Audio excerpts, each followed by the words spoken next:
So இப்போ நாங்கள் வந்துட்டு தஞ்சாவூரில் இருக்கோம். தஞ்சாவூர் பெரிய கோவிலுக்கு வந்துருக்கோம். சூப்பராக இருக்குது. பெரிய கோபுரம், அதுக்குள்ளே பெரிய சிவன்.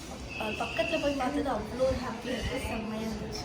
இந்த கோவில் என்ன ஸ்பெஷல்னால் இந்த கோவில் வந்து ஷேடோ வந்து தெரியாதுன்றாங்க. அதே போல் இதில் இருக்க ஆர்ட்டெல்லாம் வந்து ஆர்ட்னு சொல்ல முடியாது, இந்த செதுக்கிறதெல்லாம் சூப்பராக பண்ணியிருக்காங்க. ரொம்ப கஷ்டம் ஆக்சுவலி.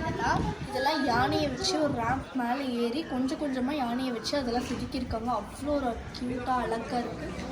காட்டுங்க.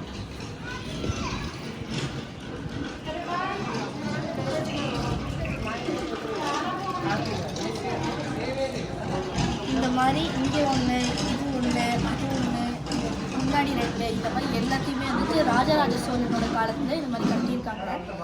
ஸோ இதில் எதுவும் பண்ணக்கூடாது. ஸோ இந்த மாதிரி நம்ம இதெல்லாம் பண்ணோன்னா கவர்மெண்ட் வந்துட்டு ஆர்டர் கொடுப்போம். இதை வந்து பெயிண்டே பண்ணாங்கன்னா அப்படியே அந்த நேச்சுரலான ஒரு கலரை வச்சு ஆர்டிஃபிஷியல் கலர்ஸ் எதுவுமே இல்லாமல் நேச்சுரலாக இருக்கிறது அப்படியே வச்சுருக்காங்க.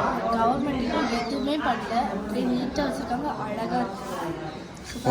ஓம் நம சிவாய. அப்படியே பழங்காலத்து கோவில் மாதிரியே இருக்கு. பாய்.